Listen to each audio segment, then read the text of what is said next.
الحمد للہ رب العالمین والصلاة والسلام علی سید الانبیاء والمرسلین محمد النبی الامی وعلی آلہ واصحابہ اجمعین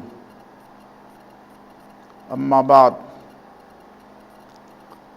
وبہ قال حدثنا عمر بن زرارة قال حدثنا محمد بن الحسن الحمدانی عن عباد المنقری عن علی بن زید عن انس بن مالک انه سمع النبی صلی اللہ علیہ وسلم یقول من احیا سنتی فقد احبنی ومن احبنی کان معی فی الجنہ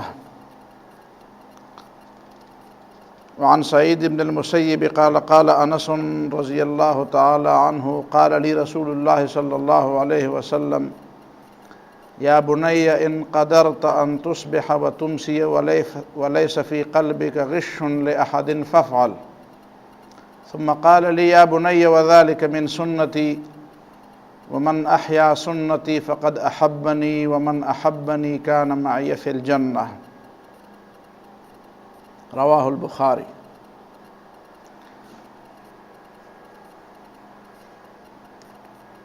محترم حضرات، آج میں آپ کے سامنے سنت کے جو لفظ کا استعمال ہے حدیث کے اندر، اسی کے بارے میں تھوڑی سی تفصیل کے ساتھ بتاؤں گا، اس لیے کہ اس لفظ نے یقیناً اسلامی تاریخ کے اندر اس لفظ کا جو بہت بڑا کردار ہے اور اس اصطلاح کا جو بہت بڑا کردار ہے، اس کردار کو سمجھنے یا نہ سمجھے میں اس کو ایک اور جامہ پہنانے کی کوشش ہو رہی ہے۔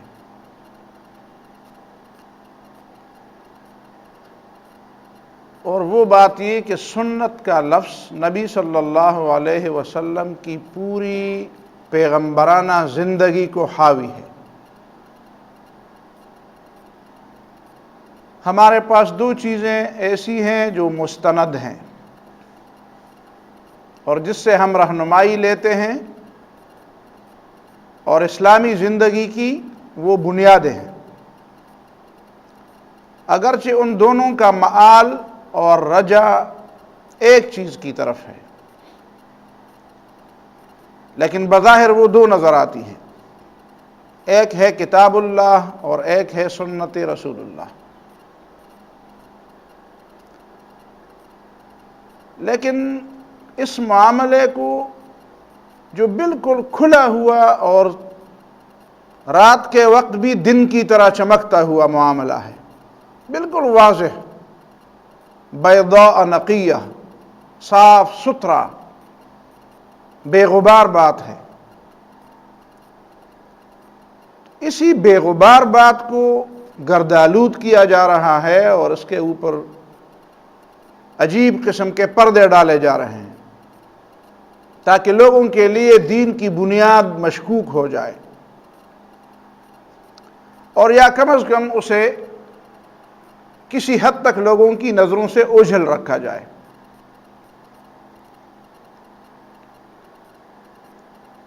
سب سے پہلے بنیادی طور پر کچھ باتوں کا جاننا ضروری ہے کہ سنت کے لفظ کا معنی کیا ہے۔ سنت کا معنی ہے طریقہ، راستہ، ایک بات جس کو رواج دیا جائے، جس طرح مشہور حدیث ہے من سن سنتا حسنتا فلہ اجرہا واجر من عمل بہا الی یوم القیامہ، جس نے ایک اچھا طریقہ رائج کیا تو قیامت تک اس پہ عمل کرنے والوں کے اجر میں اس کا بھی حصہ ہوگا، ومن سن سنتا سیئتا فعلیہ وزرہا ووزر من عمل بہا الی یوم القیامہ، اور جس نے کوئی برا طریقہ، غلط طریقہ رائج کیا تو اس کا گناہ بھی اور اس پہ عمل کرنے والوں کو کہ گناہ میں بھی قیامت تک اس کا حصہ ہو۔ سنت کا لفظ قرآن میں بھی کئی دفعہ استعمال ہوا ہے، اور قرآن میں جب بھی یہ لفظ استعمال ہوا ہے اس کا معنی اللہ کی سنت ہے۔ سنت اللہ فی الذین خلو من قبل، اللہ کی سنت، اللہ کی عادت۔ عام طور پر لوگ اللہ تعالیٰ کی عادت کے لیے لفظ قانون کا استعمال کرتے ہیں، اللہ کا قانون یہ ہے۔ میں سمجھتا ہوں یہ قانون کا لفظ اس سیاق و سباق میں استعمال کرنا غلط ہے، اگرچہ کچھ لوگوں نے استعمال بھی کیا ہے، شاید ان کا خیال نہیں ہوگا، بڑے بڑے لوگوں نے استعمال کیا، اس لیے کہ اللہ تعالیٰ کی عادت یا اللہ تعالیٰ کا منشا اور اللہ تعالیٰ کا ارادہ بس وہی قانون ہے۔ اس کو آپ قانون کہتے ہیں تو کہیں ہے وہ حقیقت میں کوئی قانون کا مطلب یہ ہے کہ جو کسی نے بنایا ہو اور اس کی مخالفت کرنا قانون شکنی ہو۔ قانون شکنی ایک غلط لفظ ہے، لیکن عادت کے خلاف جانا اس کو بری بات نہیں سمجھا جاتا۔ اور جب آپ ایک بات کو قانون کا درجہ دے کہ قانون ہے، جیسے ہمارے لیے شریعت قانون ہے، ہمارے لیے اللہ کی بات قانون ہے، نبی صلی اللہ علیہ وسلم کی بات ہمارے لیے قانون ہے، لیکن اللہ کی بات اللہ کے لیے سنت ہے۔ ہم یہ کہتے ہیں کہ یہ اللہ تعالیٰ کا طریقہ ہے، اللہ تعالیٰ کی سنت ہے، جس طرح قرآن نے بار بار فرمایا ما کان علی النبی من حرج فیما فرض اللہ لہ۔ ابھی آپ نے تلاوت میں آیات سنی سورہ الاحزاب کی، ما کان علی النبی من حرج فیما فرض اللہ لہ سنت اللہ فی الذین خلو من قبل۔ پیغمبروں کے لیے اللہ کی سنت یہ ہے کہ پیغمبروں کے لیے تعدد ازواج کی کوئی پابندی نہیں ہوتی، اور یہی بات نبی صلی اللہ علیہ وسلم کے لیے بھی ہے۔ یہ اسی سیاق سباق میں یہ بات ہو، سنت اللہ فی الذین خلو من قبل، یہ اللہ تعالیٰ کی سنت ہے، اللہ تعالیٰ کا طریقہ ہے، اللہ کی عادت ہے۔ اسی طرح سورہ الاحزاب میں لَإِن لَّمْ يَنْتَهِ الْمُنَافِقُونَ وَالَّذِينَ فِي قُلُوبِهِم مَّرَضٌ وَالْمُرْجِفُونَ فِي الْمَدِينَةِ لَنُغْرِيَنَّكَ بِهِمْ ثُمَّ لَا يُجَاوِرُونَكَ فِيهَا إِلَّا قَلِيلًا مَلْعُونِينَ أَيْنَمَا ثُقِفُوا أُخِذُوا وَقُتِّلُوا تَقْتِيلًا سُنَّتَ اللَّهِ فِي الَّذِينَ خَلَوْا مِن قَبْلُ وَلَن تَجِدَ لِسُنَّتِ اللَّهِ تَبْدِيلًا۔ یہ اللہ کی سنت ہے کہ جو کوئی اس کے رسول کی مخالفت میں ایک حد سے بڑھتے ہیں تو پھر اللہ تعالیٰ ان کو دنیا میں سزا دیتا ہے۔ کوئی حد ہوتی ہے، وہ حد کا پتہ اللہ تعالیٰ کو ہے، کون سی حد ہے کس قوم کے لیے۔ جس طرح پولیس یا فوج کسی جلوس یا کسی آگے آنے والوں کے سامنے لکیریں کھینچتی ہے، اس کو کراس کرو گے تو یہ ہوگا، کہتے کہ ریڈ لکیر تم نے، سرخ لکیر تم نے کراس کر دی۔ اسی طریقے سے لکیریں ہیں۔ سنت اللہ فی الذین خلو من قبل، یہ پرانے زمانے میں جو لوگ گزرے ہیں ان کے بارے میں اللہ تعالیٰ کی عادت مستمرہ ہے، اللہ تعالیٰ کا طریقہ یہ رہا ہے۔ تو اب لوگوں کو ڈرایا جا رہا ہے کہ تم اس سرخ لکیر کو کہیں اس کو پار نہ کر دو۔ اسی طرح سورہ الاسراء میں وَإِن كَادُوا لَيَسْتَفِزُّونَكَ مِنَ الْأَرْضِ لِيُخْرِجُوكَ مِنْهَا وَإِذًا لَّا يَلْبَثُونَ خِلَافَكَ إِلَّا قَلِيلًا۔ یہ لوگ چاہتے ہیں کہ تمہیں ڈرا دھمکا کر اپنے گھر سے نکال دیں۔ وَإِذًا لَّا يَلْبَثُونَ خِلَافَكَ إِلَّا قَلِيلًا، لیکن تمہارے نکالنے کے بعد یہ آرام سے اسی طرح نہیں بیٹھے رہیں گے، اور 2 سال گزرتے ہی ان کو جو سزا دی گئی اس نے ان کا غرور خاک میں ملا دیا۔ سنت اللہ، سنت من قد ارسلنا قبلک من رسلنا، یہ تجھ سے پہلے جو جن پیغمبروں کو ہم نے بھیجا تھا اللہ تعالیٰ کی سنت ہے ان کے مقابلے، ان کے بارے میں۔ کہ پیغمبروں کے مخالفین جب ایک حد سے گزر جاتے ہیں تو پھر ان کو سزا ہوتی ہے۔ تو قرآن مجید میں سنت اللہ کا معنی ہے اللہ تعالیٰ کی عادت، اور کبھی کبھی اللہ تعالیٰ اپنی عادت کے خلاف بھی کرتا ہے۔ یہ جو کچھ کائنات میں ہو رہا ہے، آگ جلاتی ہے، یہ اللہ تعالیٰ کی سنت ہے، لیکن اللہ تعالیٰ اپنی اس سنت اور اپنی عادت کے خلاف بھی کرتا ہے جب چاہے تو آگ میں کسی چیز کو ڈالا، کسی شخص کو ڈالا جاتا ہے، اس کو ابراہیم علیہ السلام کو آگ میں ڈالا گیا، اور جب اللہ نے فرمایا کہ نہیں اب نہ کرو، کونی بردوں و سلام، ٹھنڈی ہو جاؤ، سلامتی والی بن جاؤ، تو پھر اس نے نہیں جلایا۔ تو یہ عادت ہے اللہ تعالیٰ کی۔ اس کے بعد سنت انبیاء کیا چیز ہے؟ کچھ لوگوں کو حدیث کے لفظ سے چڑ ہے، وہ کہتے ہیں قرآن و حدیث کا لفظ نہ کہو، حدیث نہ کہو، سنت کہو، حالانکہ حدیث کا لفظ تو قرآن کے لیے قرآن میں استعمال ہوا ہے۔ حدیث کا لفظ فَبِأَيِّ حَدِيثٍ بَعْدَهُ يُؤْمِنُونَ، محدث کا لفظ بھی استعمال ہوا ہے، مَا يَأْتِيهِم مِّن ذِكْرٍ مِّن رَّبِّهِم مُحْدَثٍ إِلَّا اسْتَمَعُوهُ وَهُمْ يَلْعَبُونَ فَلْيَأْتُوا بِحَدِيثٍ مِّثْلِهِ۔ تو اور احادیث کے لیے تو مشہور ہے، اس میں تو اختلاف شاید دیوانہ اور پاگل ہی کر سکے کہ حدیث رسول کے لیے حدیث کا لفظ ہے کہ نہیں ہے۔ یہ تو گویا کہ پوری امت اور 1400 سالہ تاریخ سے بالکل آنکھیں بند کر کے ایک نئے دین کی بنیاد ڈالنے کے مترادف ہے۔ وہ زور دیتے ہیں کہ نہیں سنت کی بات کرو، اور سنت کے لیے پھر ان کی اپنی ایک تعریف ہوتی ہے کہ نہیں سنت وہ جو پرانے زمانے کے انبیاء سے چلی آ رہی ہے، اور نبی صلی اللہ علیہ وسلم نے اس میں تھوڑا سا اضافہ کیا ہے۔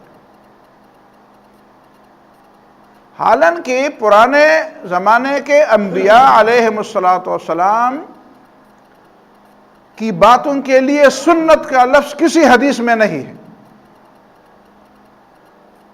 میں شاملہ میں سنت الانبیاء لکھ کر میں سرچ کر رہا تھا، صرف مستدرک حاکم میں جو حدیث کی کتاب ہے، اور اس میں بھی نبی صلی اللہ علیہ وسلم کی طرف اس لفظ کی نسبت نہیں کی گئی۔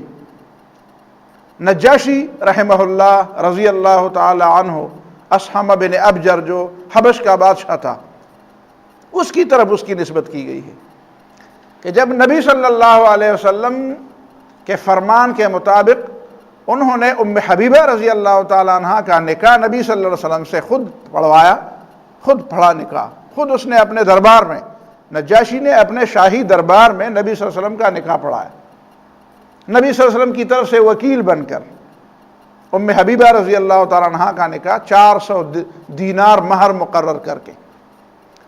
تو جب نکاح کی مجلس ہوئی، نبی صلی اللہ علیہ وسلم پر درود بھیجی، حمد و ثنا کی، نبی صلی اللہ علیہ وسلم کی نبوت کا اعلان کیا، اس پر اپنے ایمان کا اعلان کیا، اور پھر اس مجلس میں اس میں سارے جو بشپ اور جو پادری اور جو بڑے بڑے ان کے مذہبی پیشوا اور رہنمایان تھے وہ بیٹھے ہوئے تھے، سب کے سامنے انہوں نے نکاح پڑھایا۔ اور پھر جب لوگ جانے لگے تو نجاشی نے کہا نہیں بیٹھو، سنت الانبیاء یہ ہے، یہ سنت الانبیاء ہے کہ جب وہاں پہ نکاح ہوتا ہے، جب شادی ہوتی ہے تو وہاں پہ کھانا کھلایا جاتا ہے۔ اور پھر اس نے نبی صلی اللہ علیہ وسلم کی طرف سے سب حاضرین کو کھانا کھلایا، اس کو کہتے ہیں، اور اس کو نام دیا سنت الانبیاء، یہ سنت الانبیاء ہے، اور کئی کتابوں میں پھر یہ لفظ آیا ہے سنت الانبیاء علیہم السلام۔ اس کے بعد اس لفظ کے ساتھ تو نہیں، سنت الانبیاء کے لفظ کے ساتھ تو نہیں، دوسرے الفاظ کے ساتھ، مثال کے طور پر فطرت کے لفظ کے ساتھ، کچھ چیزیں ہمیں منقول ہوئی ہے، نبی صلی اللہ علیہ وسلم نے ہمیں بتا دی ہے کہ یہ پرانے زمانے کے انبیاء، گزشتہ انبیاء کا طریقہ تھا۔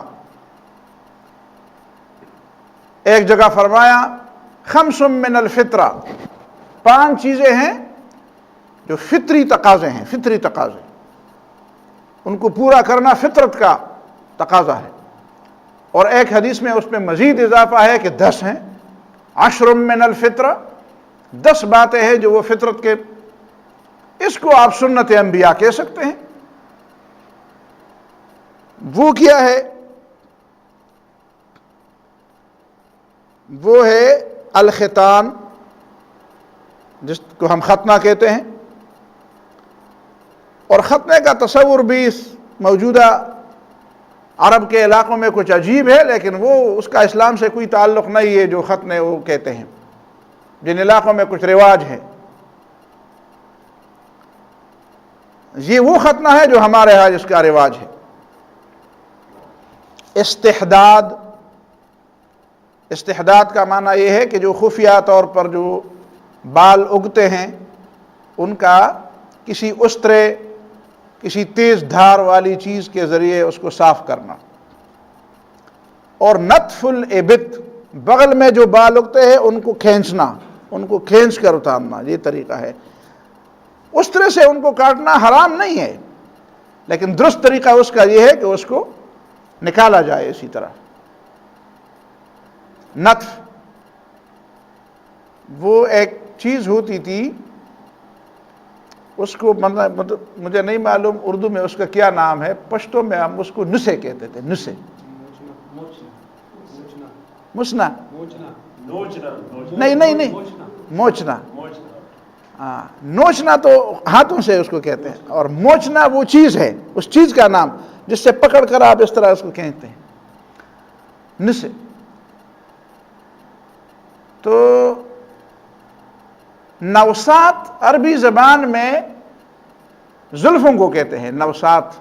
یہ نسے کا لفظ، اس کا بھی بالوں کے ساتھ تعلق ہے، یہ لفظ شاید عربی سے آیا ہو۔ نوسات، نوسا، نوسا عربی میں، نوسا کونسے، پشتو میں کونسے کہتے ہیں، کونسے بھی اس کے قریب ہے اور نسے بھی اس کے قریب ہے۔ تو اس کو اکھاڑنا، اس کو موچنے کے ذریعے اکھاڑنا۔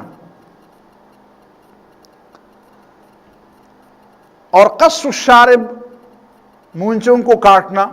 کتنا کاٹنا اس میں تو اختلاف ہے، لیکن کاٹنا، ایسا نہ ہو کہ وہ منہ میں پڑی رہے، یا ان ہونٹوں پر بالکل بھاری اوپر آ جائے اس پر، اور ہونٹ اس میں سے غائب ہو جائے۔ اب اتنا کاٹنا کہ بالکل نظر نہ آئے، یہ بھی امام مالک رحمہ اللہ کے علاوہ باقی لوگوں کے نزدیک جائز ہے، لیکن امام مالک رحمہ اللہ اس کو بہت برا سمجھتے ہیں کہ بالکل ان کو ایسا کاٹا جائے کہ بالکل بیخ بن سے کاٹا جائے، بالکل ان کو مونڈا جائے۔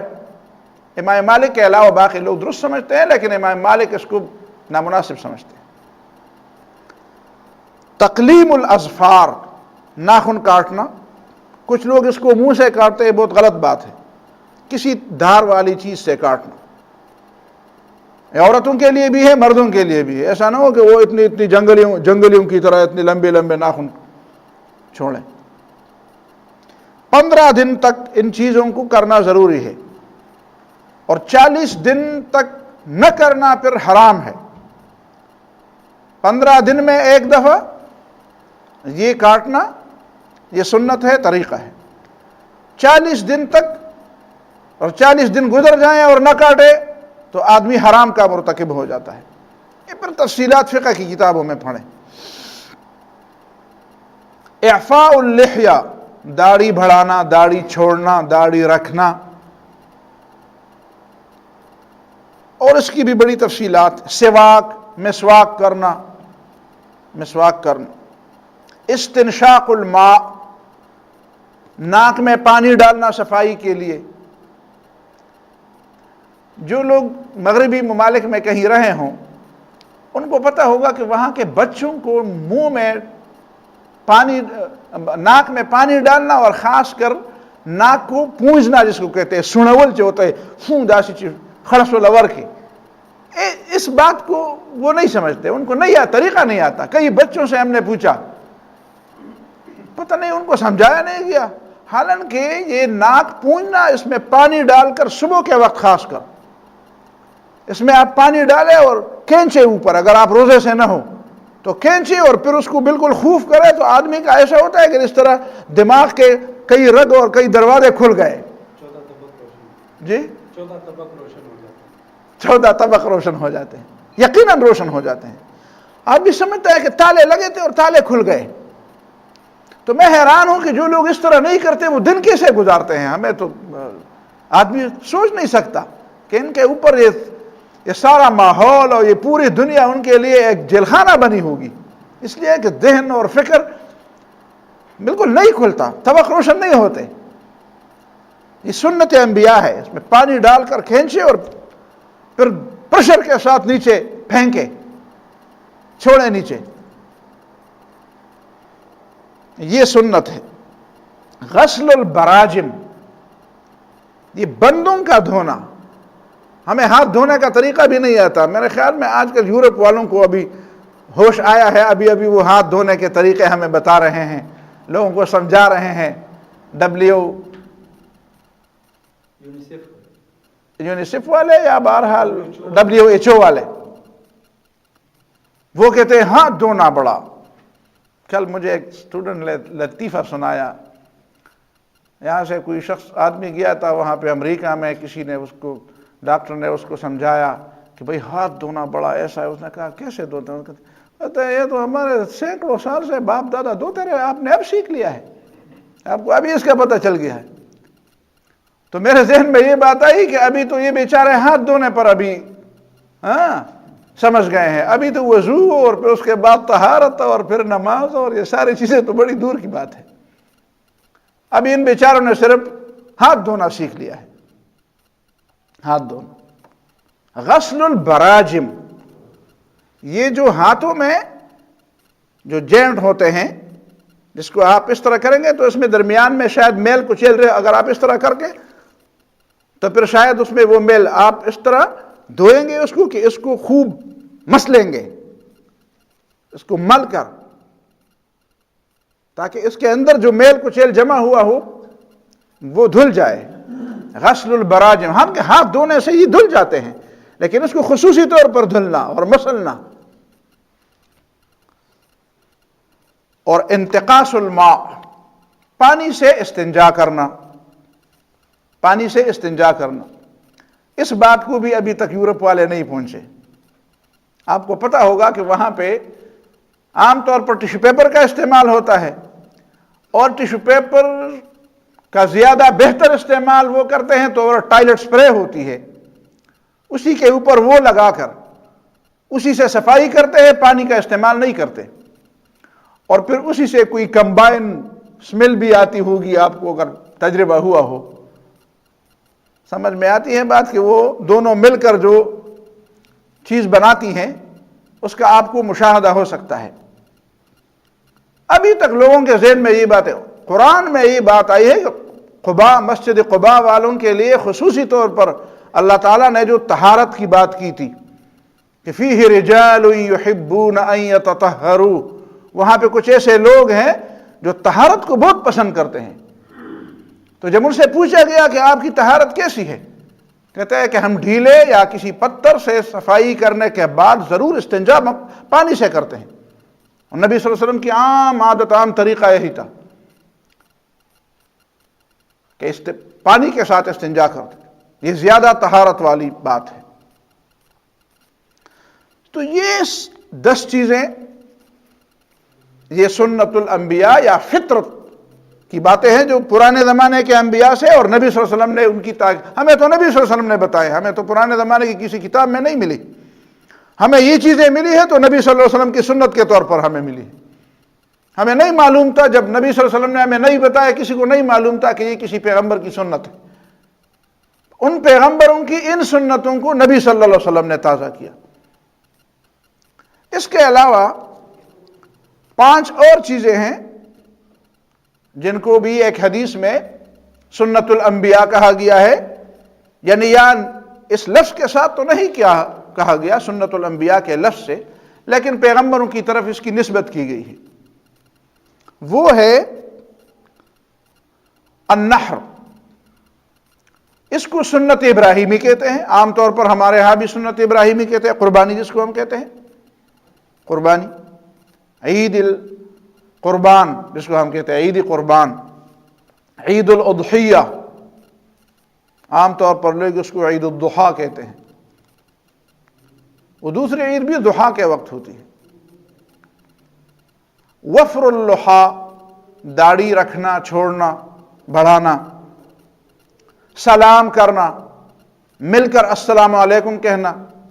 جاہلیت کا طریقہ تھا عم صباحا، انعم صباحا، صباح الخیر، مساء الخیر، اس کا ترجمہ انگریزی میں آ گیا ہے good morning, good evening, good night. ہمارے ہاں بھی لوگ کسی کو ایس ایم ایس کرتے ہیں تو ساتھ گڈ نائٹ اور گڈ مارننگ اور گڈ ایوننگ کہتے ہیں۔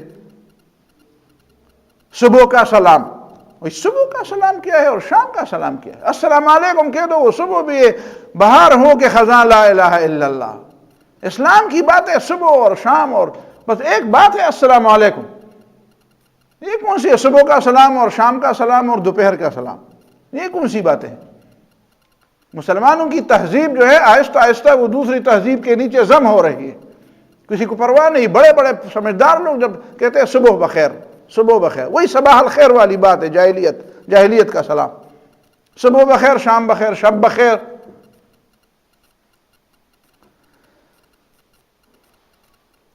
اور تیسری ہے، چوتھی، وعظ اور نصیحت کرنا۔ وعظ اور ممبر پر، کچھ لوگوں نے یہ بھی لکھا ہے ممبر پر وعظ اور نصیحت کرنا انبیاء کی سنت ہے، لوگوں کو حکمت کی باتیں سمجھانا، دین کی باتیں سمجھانا، وعظ اور نصیحت کی باتیں سمجھانا۔ اور خاص پیغمبروں کے ساتھ ایک اور سنت ہے جو غیر پیغمبر کے لیے نہیں ہے، وہ یہ ہے کہ پیغمبر صلی اللہ علیہ وسلم، کسی بھی پیغمبر کی جہاں بھی وفات ہوتی ہے وہ ان کے دفن کی جگہ بھی ہوتی ہے۔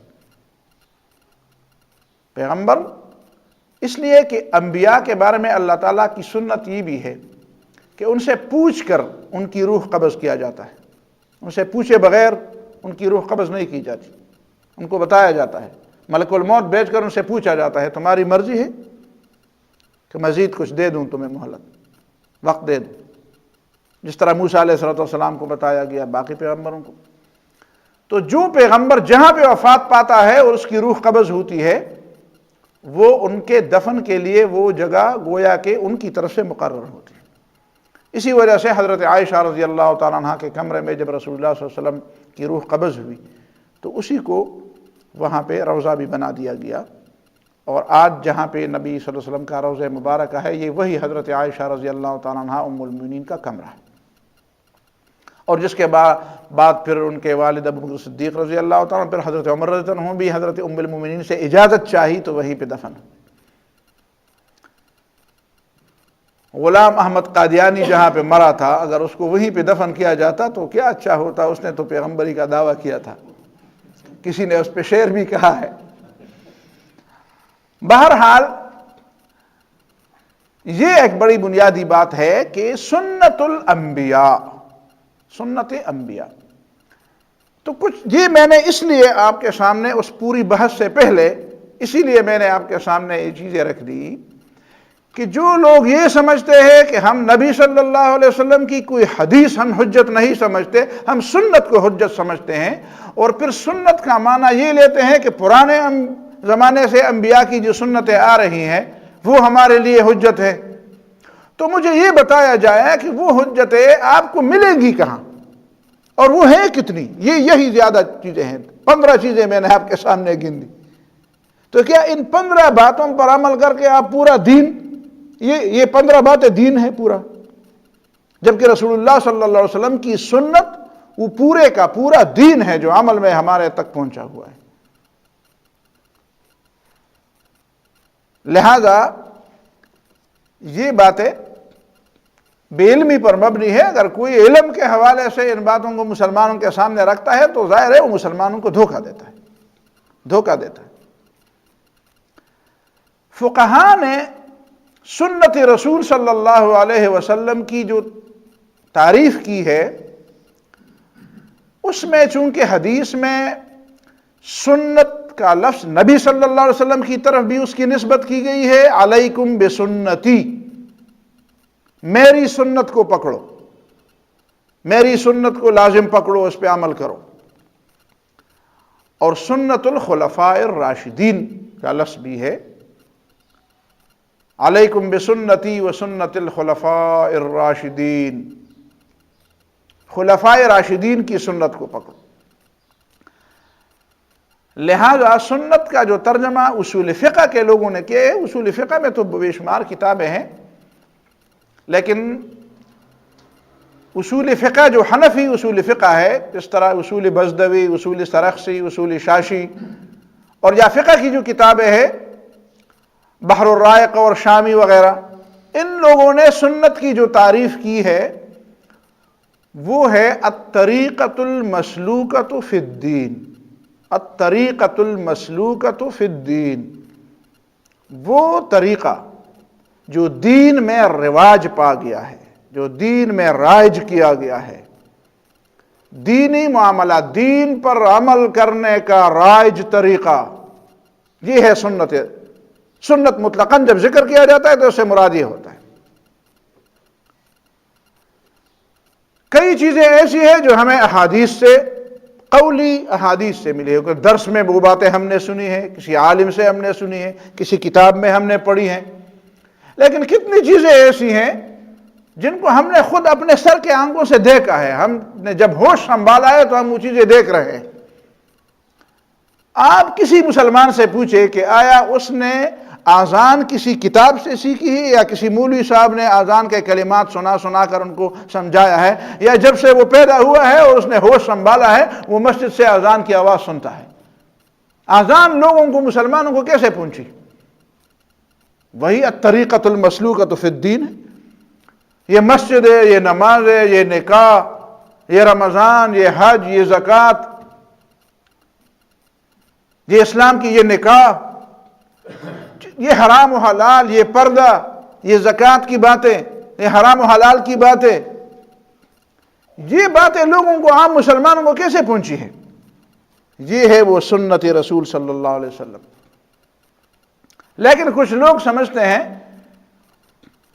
کہ ایک سنت، سنت کا مطلب ہے ایک سنت، اور پھر ایک حدیث نقل کرتے ہیں واللہ عالم، بہت دور کی کوڑی لاتے ہیں اس حدیث کے بارے میں۔ عام طور پر ایک عام مسلمان سے آپ پوچھیں، کہتے تو اس کو بھی یہ بات معلوم ہوگی، پتہ نہیں کیسے لوگوں کو بتائی گئی ہے کہ جس نے ایک سنت پر عمل کیا اس کو 100 شہیدوں کا ثواب ملے گا، 100 شہیدوں کا ثواب۔ یہ صرف نام سنا ہے شہیدوں کا، شہید کا پتہ نہیں ہے اس کو شہید کیا ہوتا ہے، شہادت کیا ہوتی ہے، اور ایک بھی نہیں، دو بھی نہیں، 100 شہیدوں کا ثواب ملے گا۔ لہذا میں نے کچھ احادیث آپ کے سامنے رکھی ہیں تاکہ آپ کو پتہ چلے کہ سنتی کا لفظ جہاں پہ آتا ہو وہاں سے نبی صلی اللہ علیہ وسلم کی پوری زندگی مراد ہوتی ہے، اور جہاں سنتم من سنتی، میری سنتوں میں سے ایک سنت، یہ تصریح ہو تو اس سے ایک سنت مراد ہوگی۔ مجھے بڑے افسوس سے کہنا پڑتا ہے کہ ایک عالم دین نے جمعہ کی تقریر میں، اور مجھے پتا تھا کہ وہ صرف میرے خلاف بات کرنا چاہتا ہے، ظاہر ہے کہ آپ کسی کے خلاف بات کریں گے تو پھر آپ حق پہ تو نہیں ہوں گے۔ ہمیں کیا ہے کہ ہم کسی کے خلاف بات کریں، ہم اسلام کی بات کیوں نہ کریں؟ اور یہ کون سا مقصد ہوا زندگی کا کہ آپ لوگوں کو جمع کر کے خواہ کسی شخص کے خلاف آپ جتا بنائیں؟ یہ زندگی کا کوئی بلند مقصد تو نہیں ہے۔ اس کا مطلب یہ ہے کہ اس شخص کے نزدیک زندگی کی کوئی قیمت ہی نہیں ہے، اسے کسی مقصد اور کسی غیر مقصد کا فرق معلوم نہیں ہے۔ دوسروں کی زندگی کی کیا، اسے اپنی زندگی کی قیمت کا بھی پتہ نہیں۔ لیکن بہرحال چونکہ میں نے وہاں پہ اس طرح کی باتیں کی تھی جو میں آپ کے سامنے کر رہا ہوں، تو ظاہر ہے کچھ لوگوں کو مطمئن کرنے کے لیے یا سمجھانے کے لیے کسی اور جگہ کی بات ہے، آپ زیادہ سوچ میں نہ پڑیں، یہاں کی بات نہیں ہے۔ تو اس نے اپنی طرف سے وہ بات بھی کی تھی کہ جس نے ایک سنت پر عمل کیا اسے 100 شہیدوں کا ثواب ملے گا، اور پھر ہاتھ کو ایسا کر کے اپنے ہاتھ سے پلیٹ بھی نہیں، کیا بنایا؟ کاسا۔ کاسا کو کیا کہتے ہیں؟ کاسا کہتے ہیں، کاسا کہیں، آج تو کاسا کے نام سے وہ ہوٹل بھی کھلے ہیں۔ کاسا، اپنے ہاتھ سے کاسا بنا کر اس نے اس کو اس طرح کیا کہ جب آپ کھانا کھائیں تو اس کو اسی طرح انگلی میں صاف کر کے پھر اسی طرح زبان پر پھیر دے تو آپ کو 100 شہیدوں کا ثواب مل جائے گا، ممبر پر کھڑے ہو بیٹھ کر۔ بہت زیادتی ہے، بہت ظلم ہے، سنت کے ساتھ بھی بڑا ظلم ہے، سنت رسول صلی اللہ علیہ وسلم کے ساتھ بھی بڑا ظلم ہے، علم کے ساتھ بھی بڑا ظلم ہے، اور شہید کے لہو کے ساتھ بھی بڑی غداری سمجھے یا بہت بڑا اس کی قیمت کو اور اس کی وقت کو کم کرنے کی ایک کوشش ہے۔ جو حدیث ہے وہ میں آپ کے سامنے بیان کرتا ہوں کہ حدیث کیا کہتی ہیں۔ میری بات ہوگی، میری بات کی کیا وقت ہوگی؟ حدیث کے خلاف کسی کی بات ہوگی تو امام ابو حنیفہ رحمہ اللہ کا مشہور قول ہے، میری بات حدیث کے مخالف آ جائے تو اس کو دیوار پر دے مارو، دیوار پر دے مارو۔ حدیث کی بات کیا ہے؟ تو میں نے تو بہت زیادہ حدیث نقل کی ہیں، لیکن میں ان میں سے چند حدیث کو آپ کے سامنے ذکر کروں گا۔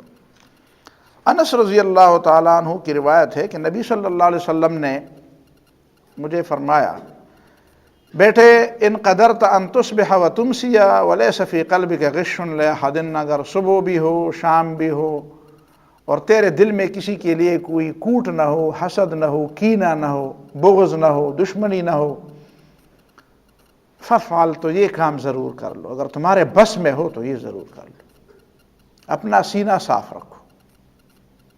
ثم قال لي يا بني، پھر فرمایا بیٹے، وذالک من سنتی، یہ میری سنت میں سے ایک حصہ ہے۔ وذالک من سنتی، من کا معنی حصہ، یہ میری اس پوری سنت کا ایک جز ہے۔ ومن احیا سنتی، اور جس نے میری سنت کو زندہ کیا، فقد احبنی، یہ اس بات کی دلیل ہے کہ وہ مجھ سے محبت رکھتا ہے۔ ومن احبنی کان معی فی الجنہ، اور جو مجھ سے محبت رکھے گا وہ جنت میں میرا ساتھ ہوگا، میرا ساتھی ہوگا۔ اور پھر وہ حدیث کہ جاء ثلاثۃ رہط الی بیوت ازواج النبی صلی اللہ علیہ وسلم یسألون، یہ میں نے بیان بھی کیا تھا، 3 لوگ آئے نبی صلی اللہ علیہ وسلم کے ازواج مطہرات کے پاس، پوچھا، یسألون عن عبادت النبی صلی اللہ علیہ وسلم، نبی صلی اللہ علیہ وسلم کی عبادت کے بارے میں پوچھتے تھے۔ فلما اخبروا کانہم تقالوها، جن کو پتہ چلا تو گویا انہوں نے کہا کہ نبی صلی اللہ علیہ وسلم تو کم عبادت کرتے ہیں، اور اس لیے کرتے ہوں گے کہ وَأَيْنَ نَحْنُ مِنَ النَّبِيِّ صلی اللہ علیہ وسلم، کہاں ہم اور کہاں نبی صلی اللہ علیہ وسلم، وَقَدْ غُفِرَ لَهُ مَا تَقَدَّمَ مِنْ ذَنْبِهِ وَمَا تَأَخَّرَ، اگر وہ کم عبادت کرتے ہیں تو ان کے تو سارے غلطیاں معاف ہیں، گناہ معاف ہیں۔ قال احدهم، تو پھر ان تینوں میں سے ایک نے کہا، اما انا فانی اصلی اللیل ابدا، میں تو ساری رات نمازیں پڑھوں گا۔ وقال آخر انا اصوم الدہر، دوسرے نے کہا میں تو سارا زمانہ جتنی بھی عمر ہے سب روزانہ میں روزہ رکھوں گا۔ ولا افطر، کبھی روزہ افطار نہ کروں گا، کبھی بغیر روزے کے نہ رہوں گا۔ وقال آخر انا اعتزل النساء فلا اتزوج ابدا، تیسرے نے کہا میں سرے سے نکاح نہیں کروں گا۔ فجاء رسول اللہ صلی اللہ علیہ وسلم، نبی صلی اللہ علیہ وسلم تشریف لے آئے۔ فقال انتم الذین قلتم کذا وکذا، تم وہ لوگ ہو جنہوں نے یہ باتیں کی ہیں۔ اما واللہ انی لاخشاکم للہ، خبردار اللہ کی قسم میں تم سب میں سے اللہ سے زیادہ ڈرنے والا ہوں۔ واتقاکم لہ، اور اللہ تعالیٰ کے بندوں میں سب سے زیادہ متقی ہوں۔ لیکنی اصوم و افطر، میں کبھی روزہ رکھتا ہوں، کبھی افطار کرتا ہوں۔ واصلی وارقد، اور کبھی نماز پڑھتا ہوں اور کبھی سوتا ہوں۔ واتزوج النساء، اور میں نے عورتوں سے شادیاں بھی کی ہیں۔ فمن رغب عن سنتی فلیس منی، جس نے میرے طریقے سے رغبت کی، بے رغبتی کی، جس کو کہتے ہیں بے رغبتی کی، بے توجہی کی، وہ مجھ سے نہیں۔ سنتی، پورا طریقہ. یہ ایک بات ہوئی یا تین باتیں ہوئی؟ تین باتیں بیان کی. اسی طرح عن ابن عمر عن کثیر ابن عبد اللہ المزنی عن ابیہ عن جدہ ان نبی صلی اللہ علیہ وسلم قال لبلال ابن الحارث اعلم، بلال بات سمجھو. قال ما اعلم یا رسول اللہ، کیا بات سمجھو بتائیں. قال اعلم یا بلال ما اعلم. قال ما اعلم، پھر دوبارہ قال من احیا سنتی قد امیتت بعدی، جس نے میری سنت کو زندہ کیا جو ماری گئی تھی، جو مٹائی گئی تھی. فإن له من الأجر مثل من عمل بها من غیر ان ينقص من اجورهم شيئا، اس کو اتنا اجر ملے گا جتنا لوگ اس پر عمل کریں گے اور ان کی مزدوری میں کوئی کمی نہیں کی جائے. من احیا سنتا من سنتی، من احیا سنتا من سنتی، جس نے میری سنت میں سے ایک سنت. یہ کئی مثالیں میں اس لیے پیش کر رہا ہوں کہ جب ایک سنت کی بات ہوتی ہے تو وہاں پہ سنتن کا لفظ ہوتا ہے. سنتی سے ایک سنت مراد لینا ظلم ہے، جہالت ہے. من احیا سنتا من سنتی، جس نے میری سنتوں میں سے ایک سنت کو زندہ کیا. اور قد امیتت، جس کو مٹایا گیا تھا. کچھ لوگ تھے جنہوں نے اس سنت کو مٹایا. اب اس کا مطلب یہ ہے کہ اس کا تصور مقابلے کا ہے، اور مٹانے میں کسی کفر اور کسی بدعت اور کسی گمراہی نے کوئی اپنا فائدہ دیکھا ہوگا، اس لیے انہوں نے سنت کو مٹانے کی کوشش کی ہے. اور تم پھر اس کو زندہ کرو گے تو پھر کتنا ثواب ملے گا؟ جتنا اس پر لوگ عمل کریں گے تجھے اس کا ثواب ملے گا. یہ بھی ترمذی کی روایت ہے. اسی طرح ابھی جو ابن ماجہ کی روایت سے میں نے آپ کے سامنے ارباز ابن ساریہ کی مشہور روایت کا حوالہ دیا. نبی صلی اللہ علیہ وسلم نے وعظنا رسول اللہ موعظۃ، نبی صلی اللہ علیہ وسلم نے ہمیں نصیحت کی، ایسی نصیحت ذرفت منها العیون، کہ سارے لوگوں کی آنسو نکل آئے. ووجلت منها القلوب، لوگوں کے دل سہمے ہوئے، ڈرے ہوئے ہو گئے، دل ڈر گئے، خوف طاری ہوا اللہ تعالیٰ کا، آخرت کا. فقلنا یا رسول اللہ ان هذه لموعظۃ مودع، اے اللہ کے رسول یہ تو ایسی نصیحت ہے جس طرح آپ ہم سے رخصت لینا چاہتے ہیں، ایسی مؤثر نصیحت گویا کہ آپ ہم سے رخصت ہو رہے ہیں. فما تعهدوا الینا، ہمیں کوئی نصیحت کیجیے، کوئی وصیت کیجیے. قال قد ترکتکم علی البیضاء لیلها کنہارها، میں نے تمہیں ایسی حالت میں چھوڑا، میں تمہیں ایسی حالت میں چھوڑ رہا ہوں، دین ایسی کھلی ہوئی باتیں ہیں، لیلها کنہارها، جس کی رات بھی ایسی روشن ہے جس طرح اس کا دن روشن ہے. لا یزیغ عنها بعدی الا ہالک، اس سنت سے اور میری اس طریقے سے وہ لوگ ادھر ادھر ہوں گے جو تباہ ہونے والے ہیں. فمن یعش منکم فسیری اختلافا کثیرا، جسے میرے بعد زندگی ملے گی وہ دیکھے گا کہ بہت سے اختلافات سر اٹھاتے ہوں گے، اختلافات زیادہ ہوتے جائیں گے. تو کیا کریں گے؟ فعلیکم بما عرفتم من سنتی و سنت الخلفاء الراشدین، پکڑو، لازم پکڑو جو تمہیں پتہ ہے میری سنت کا اور میرے خلفاء راشدین کی سنت کا. عضوا علیہا بالنواجذ، جبڑے کے دانتوں سے اس کو پکڑو. جو چیز آپ مضبوطی سے پکڑتے ہیں تو جبڑے کے جو دانت ہوتے ہیں، بالکل آخری دانت ہوتے ہیں، وہ سب سے زیادہ مضبوط ہوتے ہیں پکڑنے میں. مطلب یہ ہے کہ اس کو لازم پکڑو، مضبوط پکڑو. وعلیکم بالطاعہ، اور اطاعت کو اپنا شعار بناؤ. وَإِنْ عَبْدًا حَبَشِيًّا، اگرچہ تمہارے معاملات ایک ایسے غلام کے سپرد کیے جائیں جو حبشی ہو. فَإِنَّمَا الْمُؤْمِنُ كَالْجَمَلِ الْأَنِفِ، مومن کی مثال ایک ایسے اونٹ کی ہے جس کی ناک میں نکیل ڈالی گئی ہو. اسلامی خلافت کی بات ہو رہی. حیث ما قید انقاد، جس طرف بھی اس کو چلایا جاتا ہے وہ چل پڑتا ہے. یہاں پہ سنتی کا لفظ، پورا طریقہ. کیا میری ایک سنت کو پکڑ لو، صرف کاسے کو چاٹتے رہو، بس یہ سنت ہوگی اور بس بات ختم، میرے بعد یہ بات ہوگی؟ اور اسی طرح ابن ماجہ میں ایک اور حدیث ہے،